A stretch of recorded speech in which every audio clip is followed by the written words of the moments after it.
Assalamualaikum warahmatullahi wabarakatuh. Perkenalkan, nama saya Widiarto, calon guru penggerak angkatan 9 dari SMP Negeri 1 Simo, Kabupaten Boyolali. Salam bahagia Bapak Ibu semuanya.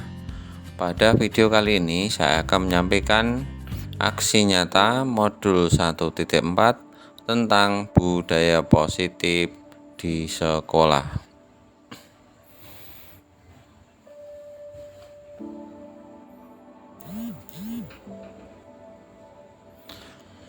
Latar belakang yang saya ambil, budaya positif adalah keyakinan dan nilai yang disepakati yang menjadi kebiasaan bersama yang akan dilakukan secara terus-menerus sehingga menjadi suatu pembiasaan. Selama ini, kesadaran akan penerapan disiplin masih berdasarkan motivasi ekstrinsik, di mana pembiasaan positif yang diterapkan bukan disiplin positif, namun masih menganut pada hadiah yang diharapkan dan hukuman. Tujuan pelaksanaan aksi nyata yang pertama adalah mewujudkan pembelajaran yang berpihak pada siswa. Yang kedua, menumbuhkan budaya positif di kelas dan di sekolah melalui kesepakatan yang dibuat bersama. Yang ketiga, menumbuhkan karakter profil pelajar Pancasila, yaitu beriman, bertakwa kepada Tuhan Yang Maha Esa dan berakhlak mulia, berkebinekaan global, bergotong royong, mandiri, bernalar kritis, dan kreatif. Tolak ukur capaian yang pertama, terwujudnya pembelajaran yang berpihak kepada siswa. Yang kedua, terwujudnya keyakinan kelas melalui kesepakatan bersama di dalam kelas. Yang ketiga, tumbuhnya karakter beriman, bertakwa kepada Tuhan Yang Maha Esa dan berakhlak mulia, berkebinekaan global, bergotong royong, mandiri, bernalar kritis, dan kreatif. Lini masa tindakan, rencana kegiatan, dan waktu. Yang pertama, membuat perencanaan sosialisasi budaya positif antara tanggal 16 sampai tanggal 19 Oktober 2023. 2. Melaksanakan sosialisasi modul 1.1 sampai 1.4. Kemudian yang ketiga, melaksanakan kolaborasi dengan siswa, membuat kesepakatan kelas. Kemudian selanjutnya melaksanakan kesepakatan kelas, dan yang terakhir adalah refleksi yang akan kami laksanakan pada akhir Oktober 2023.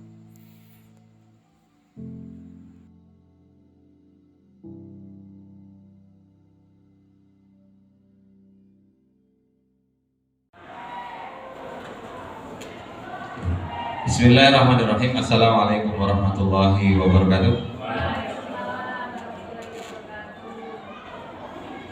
Innal hamdalillah nahmaduhu wa nasta'inuhu wa nastaghfiruh wa na'udzu billahi min syururi anfusina wa min sayyiati a'malina. May yahdihillahu fala mudilla lahu wa may yudlilhu fala hadiya lahu. Asyhadu an la ilaha illallah wa asyhadu anna Muhammadan abduhu rasuluh ya nabi rasul fadah. Bapak Ibu yang kami hormati, terima kasih atas kehadiran panjenengan di forum diseminasi modul 1.4 tentang budaya positif di sekolah. Tapi sebelum itu Bapak dan Ibu, sekali lagi saya mengucapkan terima kasih atas kerjasamanya.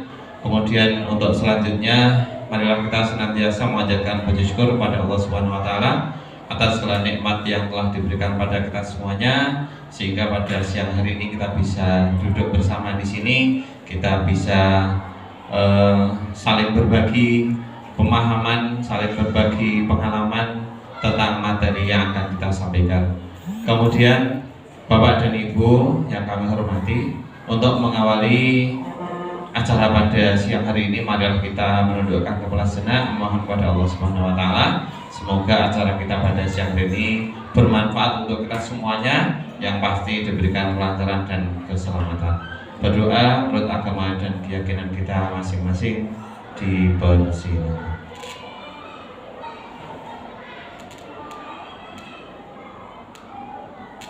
Berdoa cukup.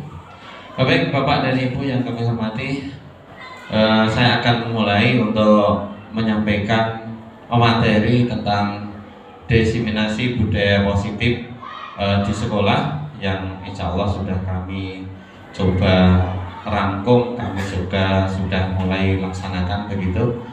Ini sebagai prasyarat bahwasanya kami mengikuti kegiatan guru penggerak di angkatan yang ke-9.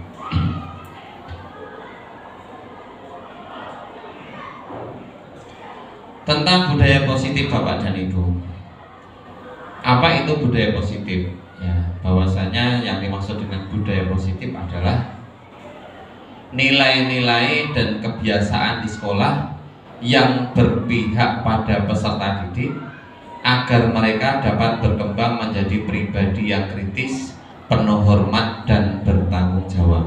Itu adalah budaya positif yang akan kita coba terapkan dalam pembelajaran selama anak di lingkungan sekolah.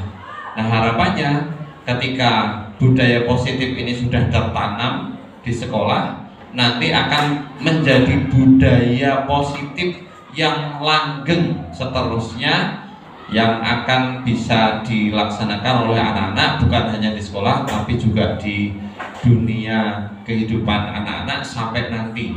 Ya, sampai nanti itu ya sampai anak-anak menjadi seorang pribadi yang dewasa, kemudian menjadi seorang yang sudah tua sama seperti kita. Jadi penanaman budaya positif yang akan kita coba terapkan di sekolah. Harapannya adalah dengan budaya positif ini nanti anak-anak punya tanggung jawab, ya, kemudian mempunyai rasa hormat, kemudian disiplin dan lain sebagainya. Kemudian materinya Bapak dan Ibu ini lumayan panjang untuk hari ini yang akan kita bahas, yang akan kita sampaikan. Yang pertama nanti adalah perubahan paradigma belajar. Kemudian yang kedua adalah disiplin positif. Kemudian yang ketiga nilai-nilai kebajikan. Kemudian yang keempat adalah kebutuhan dasar manusia. Kemudian yang kelima motivasi perilaku manusia. Yang keenam adalah posisi kontrol seorang guru. Yang ketujuh adalah keyakinan kelas. Dan yang kedelapan adalah segitiga restitusi. Begitu yang akan kita sampaikan pada kesempatan hari ini. Kita mulai yang pertama Bapak Ibu, tentang pembelajaran paradigma baru. Mungkin Bapak Ibu sudah sering mendengar apa itu paradigma, mungkin ada yang ingin membantu saya untuk paradigma. Apa Bapak Ibu? Apa Bapak Ibu? Paradigma itu adalah sebuah keyakinan, ya, atau sebuah pemahaman, sebuah keyakinan yang mendorong seseorang untuk istilahnya melakukan sebuah tindakan. Itu adalah sebuah paradigma. Nah, pembelajaran paradigma baru merupakan pembelajaran yang dirancang berdasarkan prinsip pembelajaran berdiferensiasi, sehingga murid belajar sesuai dengan kebutuhannya masing-masing untuk mewujudkan profil pelajar Pancasila. Mau tidak mau Bapak Ibu, sesuai dengan kebutuhan, sesuai dengan tuntutan zaman, kita dalam mengajar, kita dalam mendidik anak-anak kita, itu adalah kita harus mengikuti, ya, menyesuaikan dengan kebutuhan murid-murid kita. Jadi nanti akan kita uraikan secara panjang lebar tentang kebutuhan dasar manusia. Nah, itu profil pelajar Pancasila, Bapak Ibu berperso semuanya, sudah paham semuanya. Di situ ada yang pertama adalah beriman dan bertakwa kepada Tuhan Yang Maha Esa, kemudian berkebinekaan global, kemudian bergotong royong, kemudian kreatif, bernalar kritis, dan mandiri. Jadi targetnya pembelajaran itu adalah mengikuti kehendak murid, yang harapannya adalah murid itu nanti bisa mewujudkan karakter, ya, karakter profil pelajar Pancasila. Nah, untuk membangun budaya positif di sekolah itu perlu menyediakan lingkungan yang positif juga. Jadi untuk membangun budaya yang positif itu juga lingkungan harus mendukung. Lingkungan yang mendukung itu yang bagaimana? Yang positif, yang aman dan nyaman. Sehingga dengan lingkungan yang nyaman, yang aman itu anak-anak bisa berpikir, bertindak dan mencipta dengan merdeka, mandiri dan bertanggung jawab. Nah, inilah tugas kita bersama Bapak Ibu, bahwasanya nanti kita harus bisa menciptakan suasana lingkungan yang positif yang mendukung pembelajaran siswa. Kemudian lazimnya disiplin itu dikaitkan dengan kontrol. Dalam hal ini kontrol guru dalam menghadapi murid. Ini sebagian besar kita mengalami semacam itu. Jadi selama ini kitalah yang mengendalikan murid, begitu. Jadi, paradigma yang semacam ini harus kita rubah sedikit demi sedikit, karena memang tuntutannya semacam itu. Ya, kita sebagai seorang guru itu tidak bisa merubah, ya, tidak bisa merubah arah tujuan dari anak. Kita hanya bisa mengarahkan saja, tidak bisa merubah. Jadi tidak bisa merubah, tapi hanya sekedar untuk mengarahkan, membimbing saja. Kalau istilahnya dalam konsep Ki Hajar Dewantara itu, bahwasanya anak itu terlahir itu sudah membawa kodrat alam. Jadi anak itu sudah membawa, ya, bibit-bibit yang dibawa. Ibaratnya ada sebuah garis yang di situ garisnya itu belum jelas. Garisnya jadi remang-remang. Nah, tugas kita itu hanya untuk memperjelas garis itu. Kita tidak bisa membuat garis untuk anak-anak kita, itu tidak bisa. Kita hanya memperjelas saja. Garisnya ini seono, cuma jadi remang-remang. Lah, tugas kita adalah memperjelas garis itu. Nah, itu tentang perubahan paradigma. Ada sebuah permasalahan sedikit Bapak Ibu, monggo dicermati. Ini umpamanya, ya, ada sebuah kasus macam ini, monggo nanti bisa dipraktekkan, ya. Nanti bisa dipraktekkan. Umpamanya ada si A dan si B, ya. Niki contohnya mawon nih. Mungkin ada yang mau menjadi peraganya. Monggo. Pak Rizky mungkin sama Pak Kemal yang muda, ya. Ya, Pak Rizky yang menjadi yang A. Ya, Pak Rizky yang menjadi A. Kemudian Pak Kemal menjadi siswa B. Adep-adepan, Mas. Ya, begitu. Umpamanya Mas Kemal itu Mas Rizky menggenggam. Nah, nyekel, menggenggam erat tangannya itu. Nah, usahakan pokoknya jangan sampai genggaman itu terbuka. Lah kemudian Pak Kemal tugasnya adalah merajuk atau membujuk Pak Rizky agar mau membuka tangannya tanpa skenario.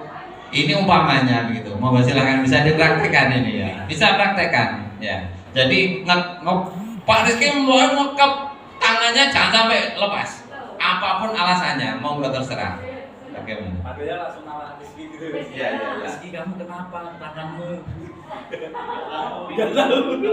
Karena ini kamu ada apa kalau tanganmu? Apa itu kamu juga begitu kuat? Ini nanti kan menyakiti dirimu sendiri. Ayo, sudah dilepaskan.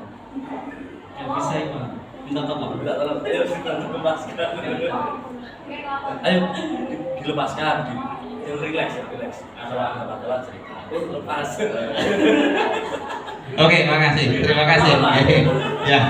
Ini hanya sebuah kasus, sebuah cerita Bapak Ibu. Oke. Jadi ini nanti kita akan dengan posisi kontrol kita. Pak Rizky itu adalah tadi rumahan menggenggam sebuah genggaman erat tangannya. Nah, kemudian Pak Rizky dipengaruhi oleh Pak Kemal. Tetapi sebenarnya ya, yang menggerakkan Pak Rizky itu mau membuka atau tidak itu siapa? Nah, itulah yang menggerakkan itu adalah Pak Rizky sendiri.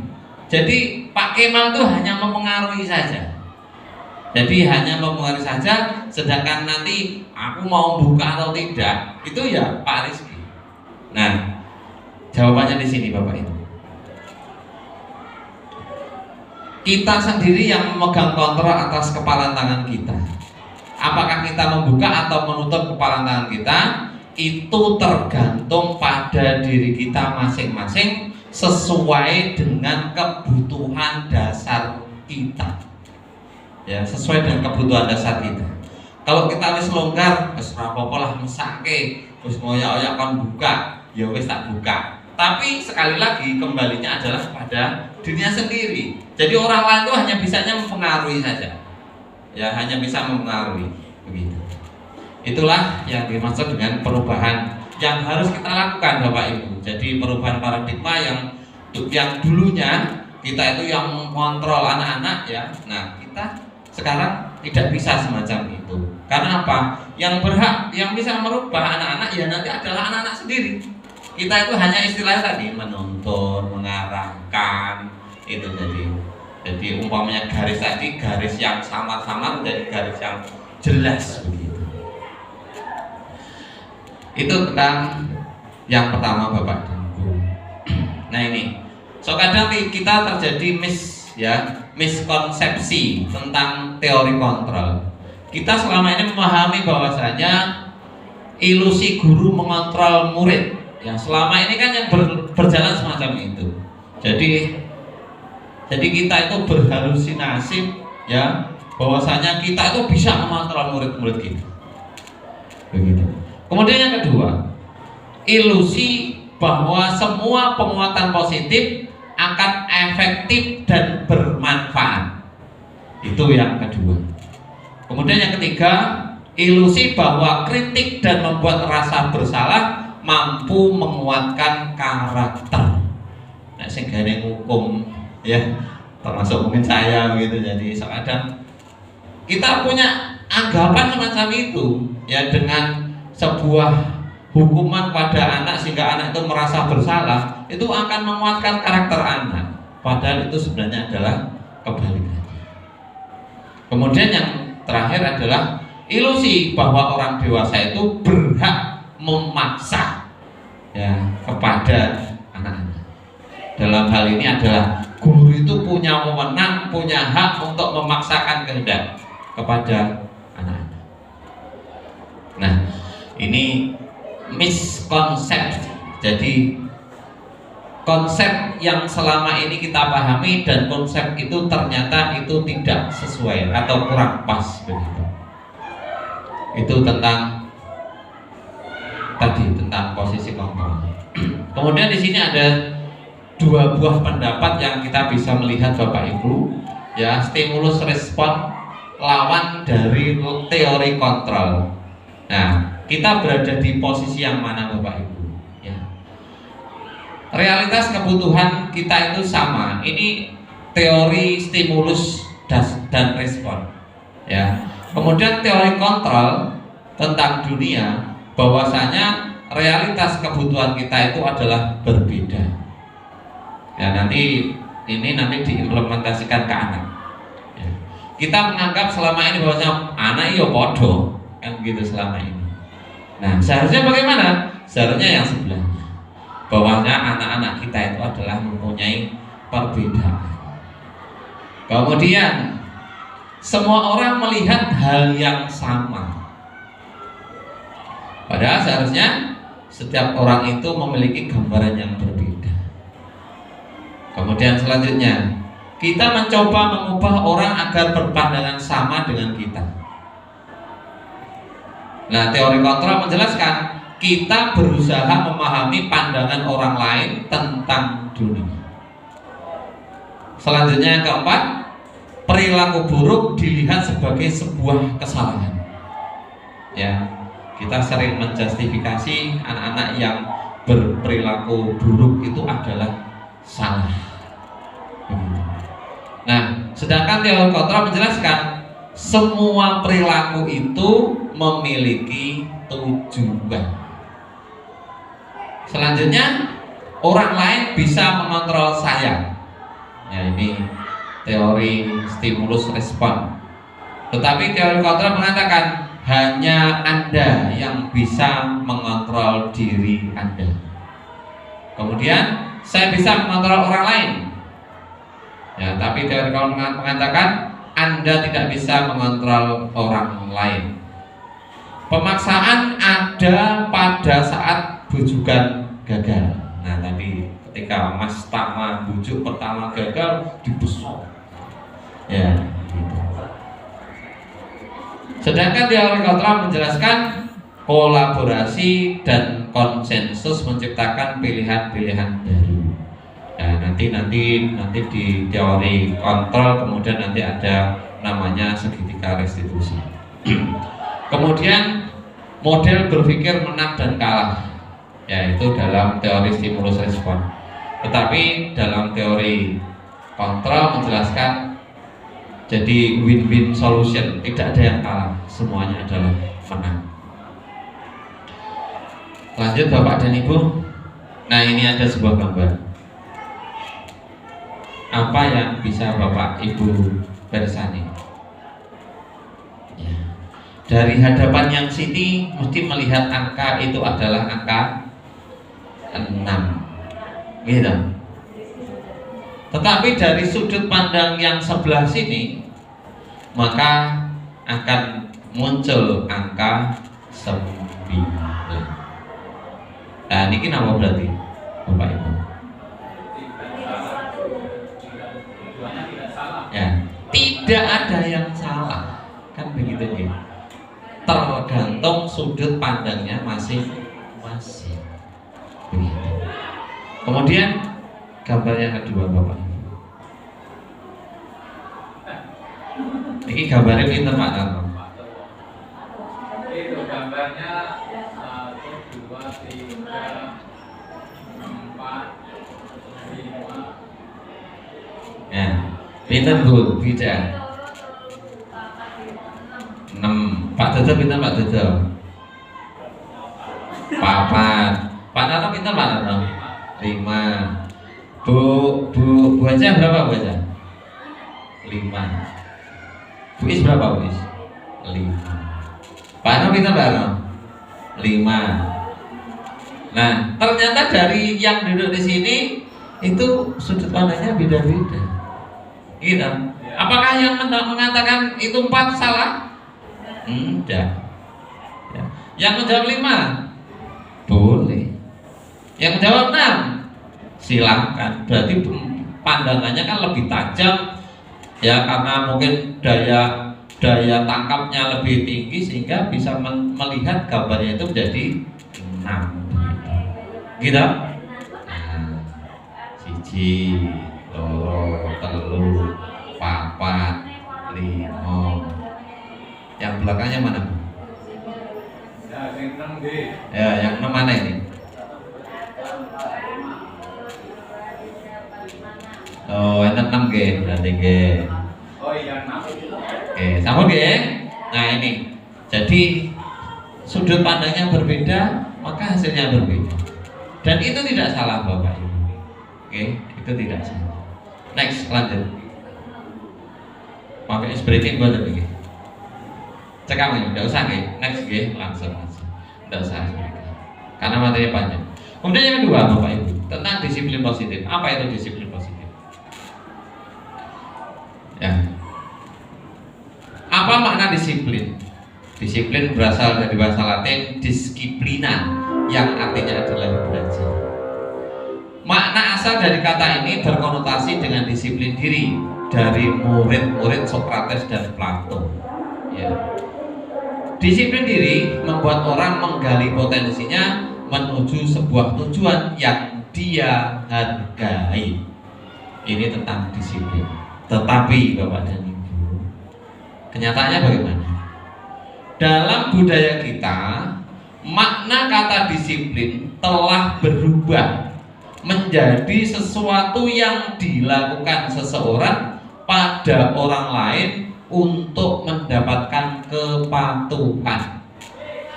Kecenderungan umum adalah menghubungkan kata disiplin dengan ketidaknyamanan, bukan dengan apa yang kita hargai atau pencapaian suatu tujuan mulia. Ya, jadi ternyata dalam penerapan disiplin yang kita terapkan selama ini juga kita perlu luruskan kembali. Ya, kita luruskan kembali. Yang mungkin selama ini kita menganggap adalah disiplin itu adalah sebuah kepatuhan, ya, yang dilakukan pada orang lain, ya. Tujuannya apa? Agar terhindar dari hukuman, kan begitu, agar terhindar dari hukuman. Padahal seharusnya yang dimaksud dengan disiplin adalah itu, membuat orang menggali potensinya menuju sebuah tujuan apa yang dihargai.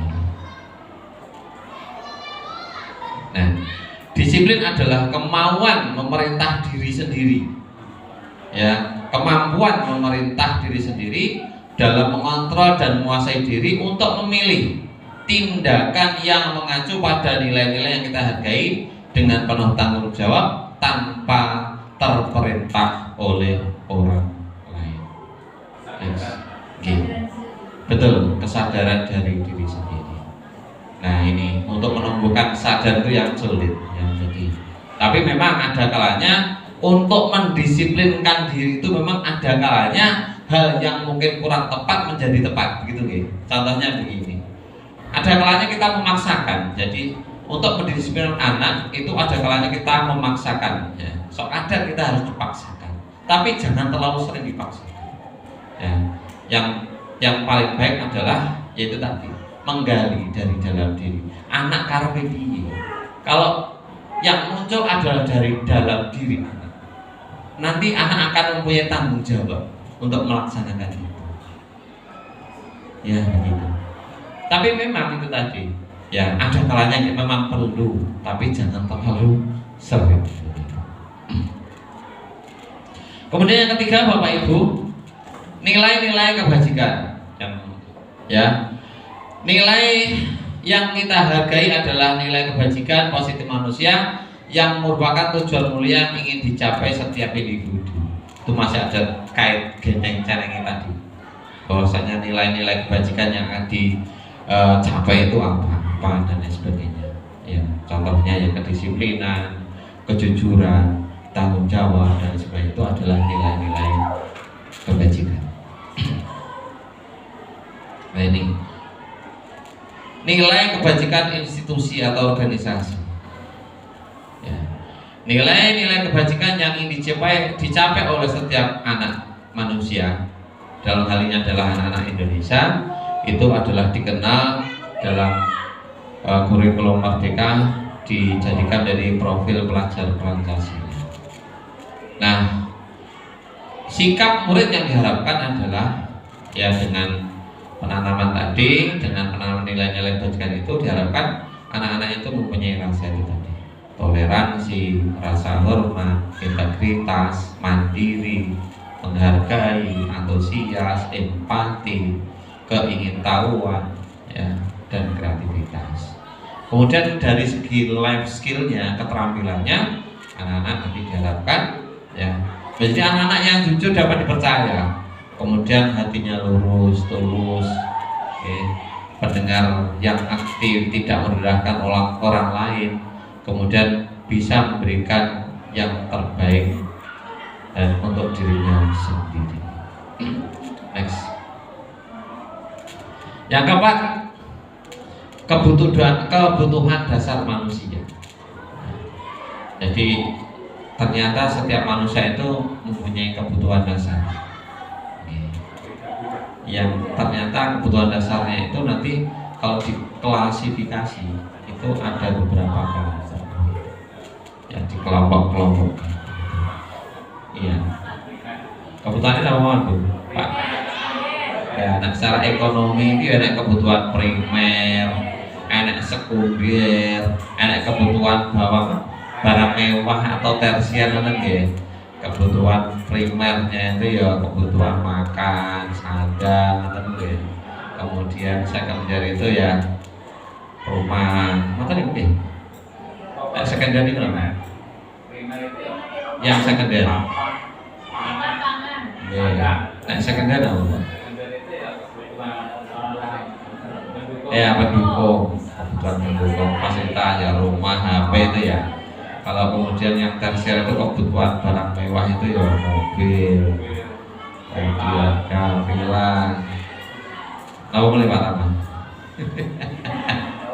Termasuk nek Mas Tama off-road itu kebutuhan apa? Primer ya. Buat Mas Tama kebutuhan primer. Oke. Iya, kembali pada sudut pandang masing-masing. Oke. Nah, apa itu kebutuhan dasar Bapak Ibu? Adalah segala sesuatu yang kita lakukan untuk mendapatkan apa yang kita inginkan.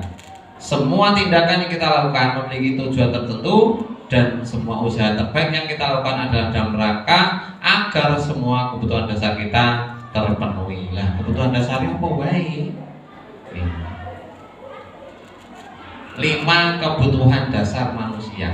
Yang pertama adalah bertahan hidup. Ya.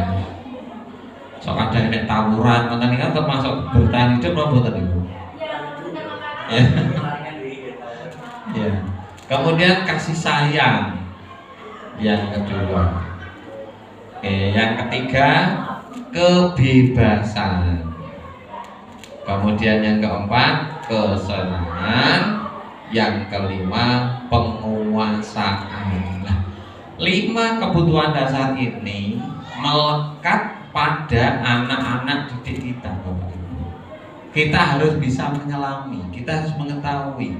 Ketika anak mau mengikuti pembelajaran kita, ya, ketika anak membuat masalah, lah berarti ada satu atau mungkin beberapa kebutuhan dasar yang tidak terpenuhi. Contohnya begini, ya contohnya, diulang ngantuk. Nah, diulang ngantuk, diulang bertuwe. Nah, berarti di situ ada satu kebutuhan dasar dari siswa itu yang tidak terpenuhi, belum terpenuhi. Nah, kita tugasnya adalah memenuhi itu agar apa? Kalau sudah terpenuhi kebutuhan dasarnya, maka dalam pembelajaran itu bisa berjalan dengan baik. Lain menuhi ya, mau ngantukkan bubuk. Nah, gitulah. Itulah nanti kita sampai pada pembahasan terakhir yaitu tentang restitusi, ya, tentang restitusi. Ya, kita tidak boleh menghukum anak. Wah, kamu tidur weh, ngantuk weh, kamu yang coba lari di lapangan, ping 5. Nah, tidak. Iya. Ya mungkin bisa jadi Pak, karena anak-anak kurang bebas juga bisa. Makanya dalam pembelajaran kita juga dianjurkan pembelajaran tidak harus di dalam kelas, boleh di luar kelas. Apakah bisa? Bisa Bapak Ibu. Matematika apa saged? Saged. Jaknya lapangan enek cagak gendera kae ukuran dhuwur pira. Umpamanya itu contohnya. Nah ini umpamanya. Nah ini adalah 5 kebutuhan dasar manusia. Ya. Jadi bertahan hidup, kasih sayang, kebebasan, kesenangan, dan penguasaan. Ya, ini ada sebuah kasus Bapak Ibu. Dinda seorang anak kelas 3 SD. Begitu tiba di rumah sepulang dari sekolah, menangis dan mengadu pada ibunya bahwa dia benci pada Ibu Rani gurunya. Menurut panjenengan tentang perasaan Dinda hari itu, apa yang akan Anda lakukan pada Dinda besok ketika Dinda masuk sekolah agar kebutuhan Dinda terpenuhi? Niki kira-kira Dinda ini kurang kebutuhan dasarnya sing kurang nopo? Kasih sayang, apa boleh? perhatian, apa boleh? Ya, kebahagiaan, kurang senang. Ini jawabannya ini. Jadi ini tadi narasinya tidak saya sampaikan masalahnya. Seharusnya kan narasinya saya sampaikan. Nah, ibu guru bilang aku tidak boleh bersenandung sewaktu mengerjakan tugas. Katanya kelas harus tenang, tidak ada suara. Kan nggak seru jadinya. Nah, ini pernyataan dari Dinda. Ya, berarti kebutuhan tentang apa? Kesenangan. Kemudian ibu guru tidak menyapaku hari ini, padahal aku pakai jepit rambut baru. Berarti pengen diperhatikan, kasih sayang, rasa diterima. Aku bosen, masa belajarnya cuma gitu-gitu aja, hanya pendengar tok. Nah, itu berarti apa? Kebebasan. Kemudian aku sebel, gambarku tidak rapi, malah ibu guru nunjukin ke teman-temanku di depan kelas. Nah, apa itu? Kebutuhan penguasaan. Nah, pun umpama memang pekerjaan anak itu memang kurang rapi, tetap kita itu memberikan apa ya istilahnya apresiasi positif. Ya, jangan sampai gambarmu elek menapik udah kain. Ya, ya, tidak boleh dibanding-bandingin. Jadi itulah yang dimaksudkan kebutuhan penguasaan. Nah, yang kelima Bapak Ibu tentang motivasi perilaku manusia. Nah, ternyata setiap kita melakukan sesuatu pasti ada motivasi di balik itu. Kita betul. Pasti ada motivasi. Ada dorongan semangat. Nah, ini semua perilaku memiliki tujuan. Teori motivasi perilaku manusia ada dua teori motivasi itu. Yang pertama adalah motivasi eksternal, kemudian yang kedua adalah motivasi internal. Eksternal itu berarti motivasi yang datangnya dari luar. Ya, contohnya itu untuk menghindari ketidaknyamanan atau hukuman apa yang akan terjadi apabila saya tidak melakukannya. Nah, itu adalah untuk menghindari hukuman.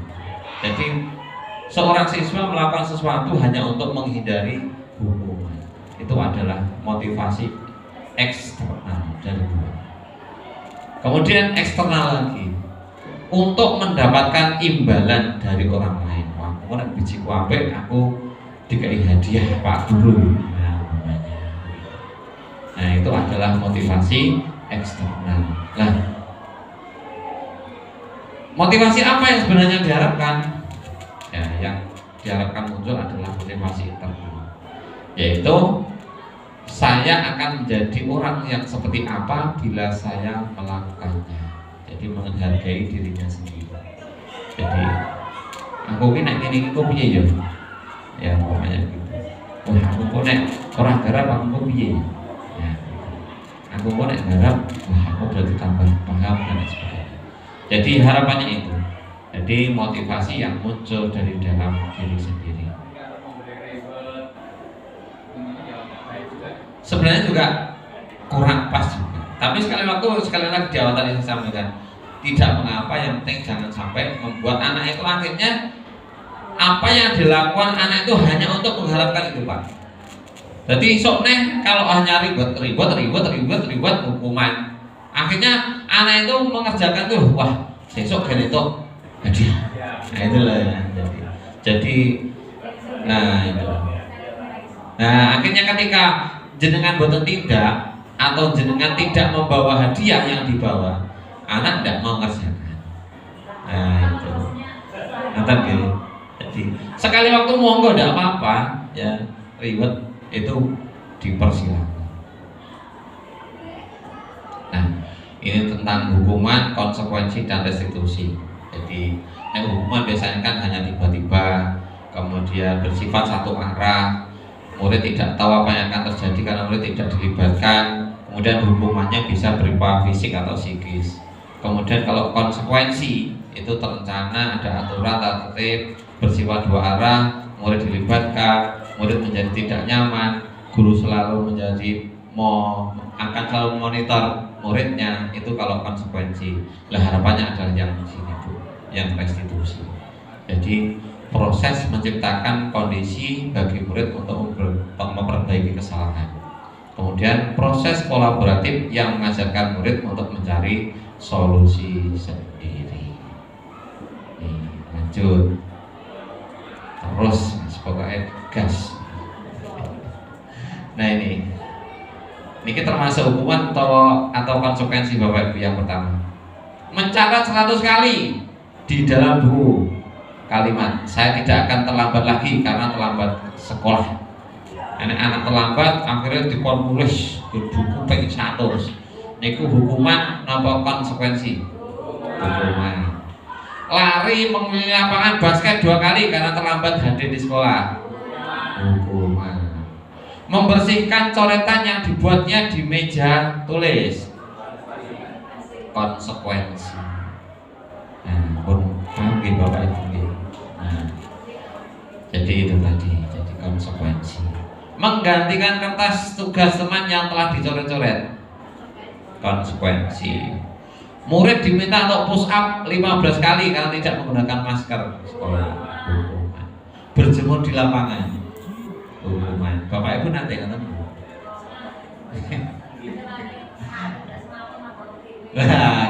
Jadi jangan sampai kalau memang hukumannya bersifat umpamanya kita sampai melakukan sebuah punishment atau hukuman itu ya jangan sampai berupa fisik. Ya, jangan sampai nyenggol lah, apalagi sekarang kita nyenggol dengan kasar dianggap itu adalah kekerasan gitu, nanti kena pasal. Nyenggol alus nanti dianggap pelecehan seksual. Nah, pokoknya kita tidak usah pegang-pegang anak gitu ya. Tapi walaupun kasih sayang itu tadi, kalau bapak guru sama siswi ngantuk nanti konotasi anak itu persepsinya beda Bapak Ibu nggih. Lolos karepe gemati. Karepe gemati tapi nyatanya anak itu konotasinya beda. Wah, Pak Guru nak karo anak putri gila nih umpamanya kan gitu. Nah, ketika muncul semacam itu nanti menjadi viral lah, mas bahaya. Karepe hak tujuan kita bagus gitu. Oke, lanjut ke Bapak Ibu. 6. Ini posisi kontrol kita Bapak Ibu. Ini yang paling penting ini buat kita. Ya ada 5 posisi kontrol. Kita di bagian yang mana ya? Ya, nomor 6 tadi nomornya. Nah, posisi kontrol itu ada 5 Bapak Ibu. Yang pertama adalah penghukum. Kemudian yang kedua pembuat merasa bersalah. Kemudian yang ketiga itu kita memposisikan sebagai teman. Kemudian yang keempat memposisikan sebagai pemantau. Kemudian yang kelima idealnya yang kelima idealnya sebagai manajer. Tapi pada praktek kenyataannya sering kita pada posisi penghukum, kadang menjadi pembuat merasa bersalah, kemudian kadang juga menjadi teman, kadang menjadi pemantau, dan kadang-kadang juga kita menjadi seorang manajer. Nah, yang paling ideal adalah yang kelima Bapak Ibu, jadi manajer. Nah, contohnya sing piye to? Ya, sing dadi penghukum membuat merasa bersalah, contohnya semacam ini Bapak Ibu. Ini dalam sebuah kalimat saja. Nah, ini 5 posisi kontrol. Oke. Kalian tarik gitu Bapak. Betul kita. Contoh dalam perbuatan guru. Ya, kalau posisi penghukum itu dengan bahasa yang tinggi, ya, bahasa yang tinggi, menghardik, menunjuk-nunjuk, menyakiti, menyindir. Nah, itu guru perbuatan macam itu dalam posisi penghukum. Apa atas gitu Bapak. Ini dengan bahasa sambil nunjuk-nunjuk, bahasanya tinggi. Wah, emosi tinggi. Pelaksana. Kemudian perbuatan guru atau guru berbuat dalam posisi pembuat merasa bersalah. Seharusnya itu kamu begini, ibu kecewa sama kamu dan lain sebagainya. Oke, itu. Kemudian posisi teman, kemudian memantau. Lah, yang kita garis bawah adalah yang bagian terakhir mawon, yang sebagai seorang manajer Bapak Ibu. Apa yang diperbuat oleh guru? Contohnya mengajukan pertanyaan-pertanyaan. Kalau ada anak yang bermasalah, kita pendekatan, ya pendekatan. Mengajukan pertanyaan-pertanyaan, kita menanya cara terus. Kamu kok tidur? Kamu kok rame wae? Umpamanya gitu ya. Saya tadi melihat kamu kok rame. Kira-kira nek masalah apa? Umpamanya gitu ya. Ada masalah apa? Kemudian ditanyakan tentang kesepakatan kelasnya. Ya, kesepakatan di kelas piye? Nah, kalau sudah ditanyakan kesepakatan kelasnya, nah kamu berlaku semacam itu melanggar kesepakatan kelas apa tidak? Nah wis melanggar, mengakui apa yang kamu lakukan. Nah itu adalah seorang manajer. Jadi menanyakan dengan bahasa yang lembut. Begitu. Kesepakatan kelas itu sebetulnya juga bagus sebenarnya. Belum tentu mewakili per individu. Begini Bapak. Oke, terkait kesepakatan kelas nanti ada pembahasan khusus, nanti semoga cukup ya. Jadi kesepakatan kelas itu nanti bahwasanya tahapannya bukan langsung kita membuat kesepakatan. Jadi nanti kita bisa mengidentifikasi iki cek peraturan atau ini sudah menjadi kesepakatan, kan begitu. Jadi ada peraturan, beda loh antara peraturan dan kesepakatan. Itu nanti harus kita bisa membedakan. Oke, ini jadi guru berkata semacam itu, apa yang kita yakini, apa yang bisa kau kerjakan untuk membagi masalah ini. Kemudian hasilnya memanfaatkan pribadi, kaitan dengan dunia berkualitas. Murid akan meletakkan diri kita sebagai seorang guru itu adalah individu yang positif dalam dunia yang berkualitas. Tapi kalau yang penghukum nih Bapak Ibu, murid meletakkan guru di luar dunia yang berkualitas. Ini nek posisi penghukum ini. Waduh, malah geser. Balik ini. Nah ini dulu. Nah ini ngatas. Ya, dampak bagi murid ya akan mengulang kesalahan. Tapi kalau kita sudah melakukan dengan posisi kontrol kita sebagai manajer, anak itu akan mengevaluasi diri bagaimana cara memperbaiki diri. Jadi solusinya nanti adalah anak sendiri. Ya, yang mencari solusi adalah anak-anak. Nanti kita hanya mengarahkan saja. Non sewu Pak Guru BK. Oke. Jadi lah karena piye umpamanya kan dalam bahasa kita kan gitu ya. Nah kamu solusinya pengennya bagaimana, maunya bagaimana? Saya maunya begini Pak. Lah kalau maunya begini berarti kan sudah muncul dari dalam dirinya, bukan karena kita. Nah ini contohnya. Saya kecewa sekali dengan kamu. Ini contoh bahasa. Nah ini adalah pembuat rasa bersalah. Posisi kita adalah posisi kontrol, membuat anak merasa bersalah. Kemudian kamu tidak pernah benar melakukannya, salah terus. Belum bisa ada nonton itu Pak. Salah. Nah, ternyata kita pada posisi penghukum. Kemudian ayolah lakukan demi ibu atau bapak. Ini adalah teman, betul. Ya, posisi kita sebagai teman. Kemudian, apakah kamu mau mendapatkan stiker bintang hari ini? Nah, ini posisi kita sebagai seorang pemantau. Kemudian yang terakhir, bagaimana kamu bisa menyelesaikan masalah ini? Ya, ini adalah posisi kita sebagai seorang manajer. Nih, contoh-contoh pertanyaannya semacam ini Bapak Ibu. Jadi nanti kita bisa saling berbagi. Jangan sampai kita pada posisi penghukum. Saya ingin ya lah, ingin wes lewat kok akan dia. Ya gitu, karena tentunya semacam itu. Apalagi kalau kita melihat di media sosial semacam itu. Saya khususnya sebagai seorang guru agama, ketika saya melihat ada teman saya yang di meja hijaukan, ya yang dituntut dengan nominal yang begitu fantastis, seorang guru agama didenda 50 juta gara-gara sepeda ngoyak-ngoyak anak untuk sholat dengan bahasa yang mungkin agak kasar. Ya, akhirnya anak tidak terima, kemudian mengajak walinya sehingga dituntut 50 juta. Kasus itu nyata Bapak Ibu. Ya, padahal tujuannya apa? Ya, tujuannya apa? Tuntut 1 juta GTT. Gurunya sanggup, aku sanggup bayarnya ke 10 juta. Padahal guru itu sudah rumongso wis ngakoni salah, nek memang aku salah, ya wis aku minta maaf, sudah minta maaf. Tapi ternyata si anak itu begitu keras sekali. Baik, ini konteks yang terjadi di anak-anak kita semacam itu Bapak Ibu. Makanya kita juga harus hati-hati. Belum lagi yang terjadi di daerah Boyolali, kalau mungkin Mas Tama juga mendengar. Kemarin ada kasus ya anak yang hampir kelahi tawuran yang arah sekolah negeri yang sebelahan. Gara-gara itu gue sepele. Nah, makanya kita harus hati-hati. Ini saya lewat aja. Kemudian yang ketujuh, keyakinan kelas Bapak Ibu. Nah, terkait dengan disampaikan Pak Nana tadi, ya tentang keyakinan kelas. Mengapa yang dibuat adalah keyakinan kelas? Mengapa bukan peraturan kelas? Mengapa kok yang dibuat adalah keyakinan, bukan peraturan kelas?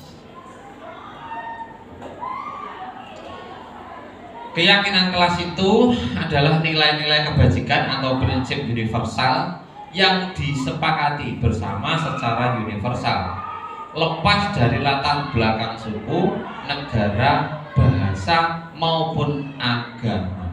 Ini kesepakatan kelas Bapak Ibu. Jadi bagaimana caranya? Yaitu tadi, nanti kalau kita masuk dalam kelas membuat kesepakatan itu, biasanya kita menggali dulu ya dari anak-anak, masukan, penulis, nenggal sticky note, atau mungkin ditulis di kertas kecil. Sembok pengen ini di kelas apa kan gitu ya, kita sudah praktekkan. Nah, kemudian dari apa yang dituliskan anak-anak itu kemudian kita inventaris, dikelompokkan, yang hampir mirip dikelompokkan, dikelompok-kelompokkan begitu. Nah, itu baru sifatnya adalah sebuah peraturan karena belum disepakati. Nah, kalau nanti sudah dikumpul-kumpulkan dan nanti baru kemudian dari yang ditulis anak itu nanti kita buat kesepakatan bersama. Ya, nanti ada contohnya Pak. Nanti kita buat sekedar kesepakatan bersama atau keyakinan kelas. Ini menurut pakar itu namanya Gosen itu mengatakan keyakinan akan lebih memotivasi seseorang dari dalam atau dari dalam diri atau intrinsik. Seseorang akan lebih bersemangat untuk menjalankan keyakinannya daripada hanya sekedar mengikuti serangkaian peraturan. Nah, aturan ini gawe ya dari eksternal tadi, dari luar itu yang harus sekedar manut, tapi tidak ada tanggung jawab dari diri sendiri.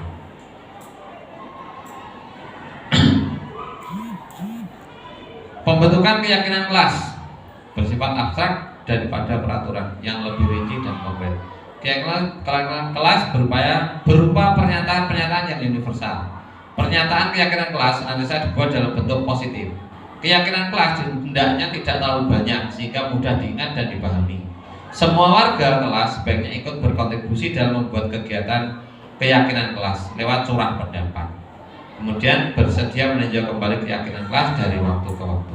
Itu tentang keyakinan kelas. Nah, ini contohnya perbedaan antara peraturan dan keyakinan Bapak Ibu. Contoh di sini selalu mengembalikan buku di tempat. Ini kan baru berupa peraturan. Oke. Baru berupa peraturan yang ditulis anak-anak. Dari curah pendapat tadi ditulis di sini.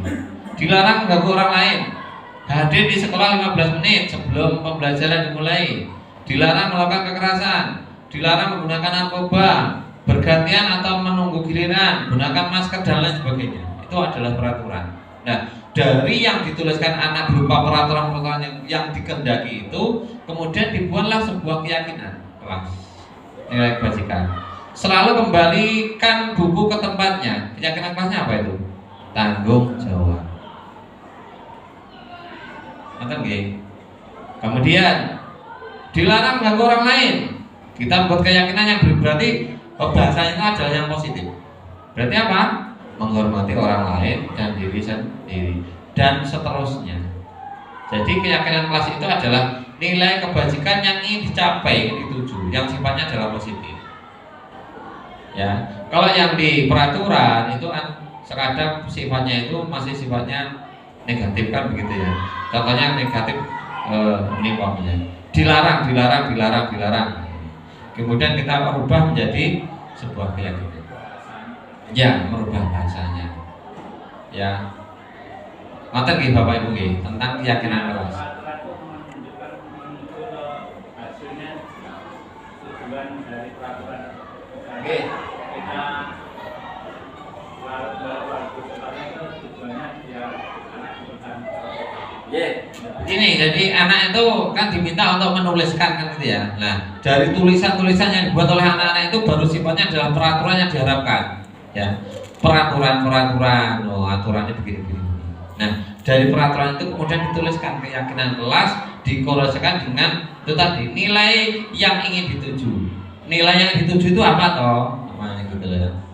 Umpamanya selalu kembalikan buku di tempatnya ya nek bar maca kembalikan tempatnya. Nah, itu adalah nilai kebajikannya atau keyakinan kelasnya atau kita bisa membuat atau menuliskan tanggung jawab. Gitu loh. Nanti nggih bisa dipahami Bapak Ibu nggih. Oke. Lanjut. Ini membuat keyakinan kelas. Ini gambarnya ya ketok pintu dan beri salam sebelum masuk. Kemudian keyakinan kelasnya sikap jujur, tanggung jawab, saling menghargai, ramah, sopan, peduli, menyimak dengan baik dan lain sebagainya. Itu tentang keyakinan kelas itu ada sekali lagi. Kalau saya boleh menggarisbawahi, keyakinan kelas itu adalah yang ingin dituju, nilai kebajikan yang dituju.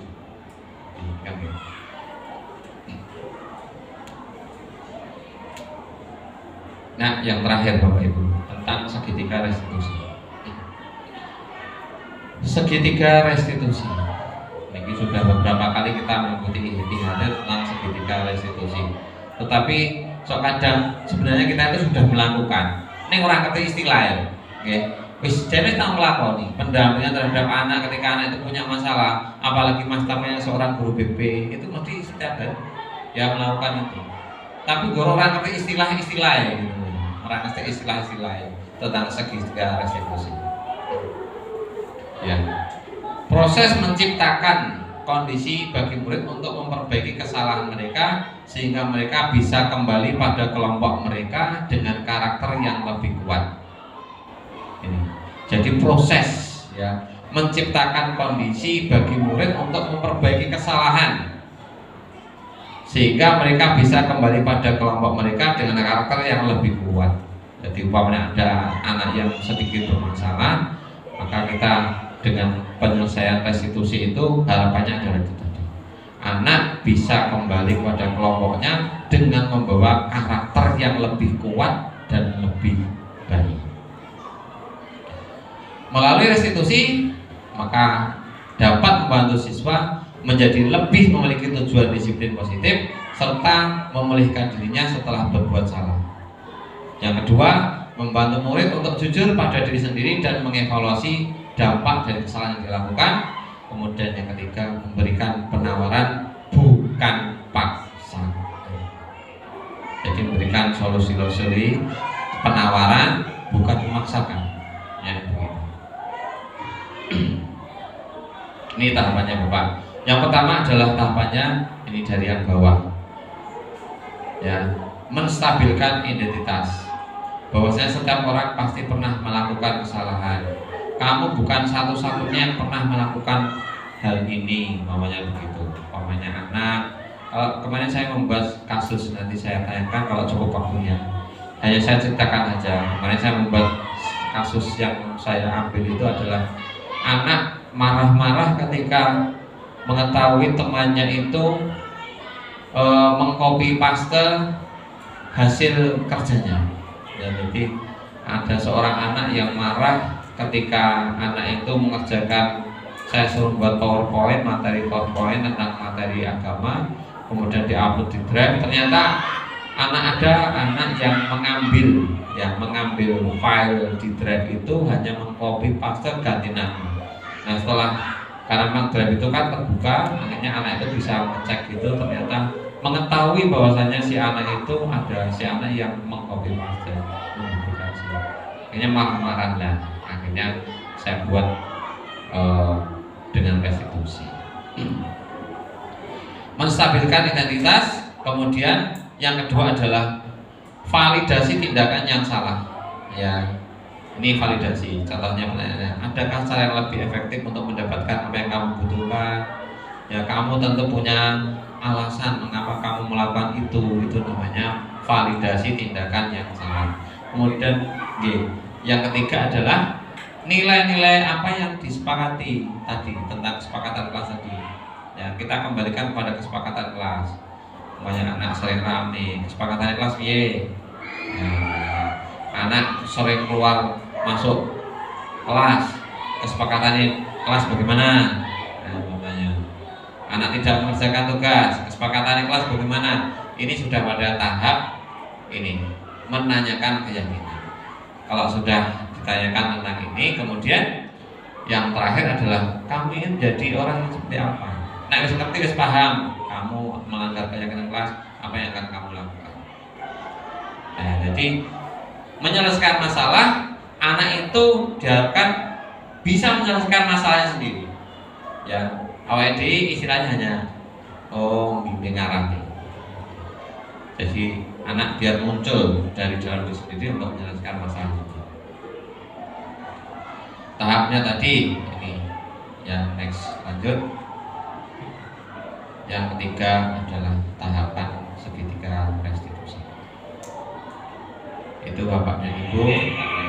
Nah, ini saya mau contohnya di kelas 9D.